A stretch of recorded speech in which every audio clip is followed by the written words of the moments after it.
Welcome back to Kind Regards, the show. I wrote up a habit tracker the other day, about a month ago now, and I was really pumped. I'd been like way out of sorts with sort of my routine, and I wanted to get back to sort of doing all of these things every day. And so I wrote up, habits, breathe, like do breathing exercises, meditate, stretch, whatever, in the horizontal rows. And I wrote the dates in. I started on the 10th, so I wrote 10, 11, 12, all the way around a month. Drew it up. And I was about 5 days in, and I was going pretty good. I'll put it up here. I'll show you how good I was doing.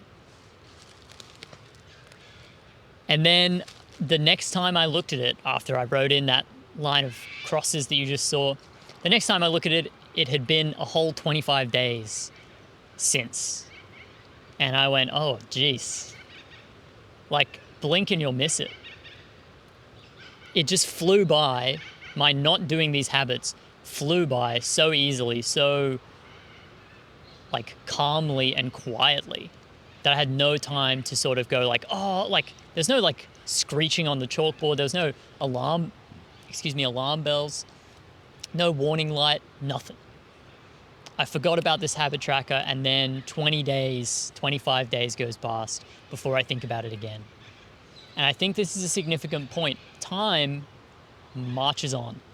It is going. And whether you're conscious of what's going on or not, it's going. It's charging along. And if I am not on my toes, thinking about what I'm supposed to be doing and whether or not I'm doing it, if I'm not holding myself accountable, tracking the data every day, making sure, like, did I do these things? No, 3 days off, I haven't done them. Okay, I need to change something. Let's rearrange it so it'll be easier to do.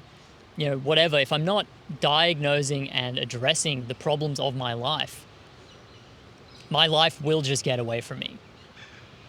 And this sounds pretty like heavy, and I don't want to make it sound like there's this really complicated, schedule of routines that you need in order to, manage the, death's hourglass, sand just keeps pouring through it, and oh my God, I'm going to be 39 and I'll have nothing to show for it. It's not that dire, because the opposite is also true, which is if you chip away on something small every day, it doesn't have to be some grand gesture. You don't have to, sit down and write for 12 hours or edit video for 14 hours a day and then look at this beautiful YouTube channel.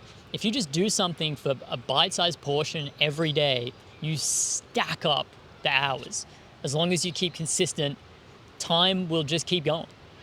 Time will do the work for you. All you have to do is show up every day, and time will take care of the rest.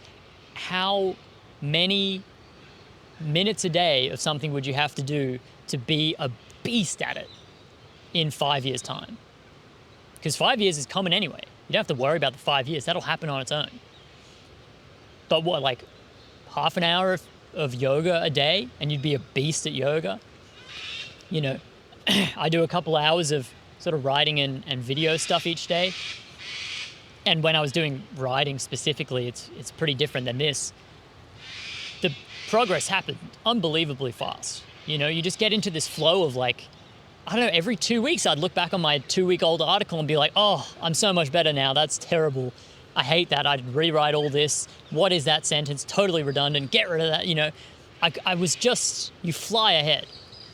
And so, yeah, time is happening anyway. This is the crux of the video. Time is happening anyway.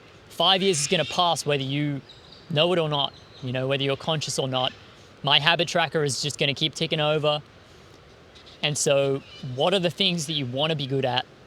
What are the things that you want to just not even be good at, but just do every day, to help yourself, be healthier, whatever, have more control of your mind, see the Lost in Thought episode. Do you want to get good at cooking? Okay, well, I'll just spend, this many hours a week cooking new things or learning about theory of cooking, whatever the thing is, Once you just work it into an everyday or an every week schedule and you stick with it, time takes care of the rest. And the growth is crazy and totally worth being there for. And really, excuse me, this is, as far as I'm aware, the only way that anyone gets good at anything. Atomic Habits, the book by James Clear, talks about this, and heaps of people do. Like, it's just every writer, every painter, every person you've ever admired just put in crazy work basically every day. And then, 10 years goes by and they're completely unrecognized and everybody hates them and everyone thinks they're a loser who's, writing science fiction stories. Oh, that's so lame. And then all of a sudden they're good. All of a sudden they get recognition and their work is read by so many people and it affects so many people's lives. And all they had to do was show up every day and just do one day at a time. And then time just stacks up on its own. I reckon that's pretty sick. And it's worth instigating some sort of habit tracker, some sort of accountability in order to make sure that we're showing up every day and letting time take care of itself, right? That we're aware enough of the things that we're supposed to be doing, that if we don't do them for a couple days, we have some mechanism, right? I have journaling, and a habit tracker is really helpful, where we recognize where we're at and we go, oh, it's actually been 4 days. I need to get on this before I lose this habit, and it's, 40 days. So some kind of mechanism like that is sick. Baby steps, everybody, baby steps. This has been Kind Regards. Thanks for watching and listening. Check out the essays, the articles on Substack and the Spotify and YouTube. It's all available. Whatever's most convenient. Thanks for watching. Take it easy.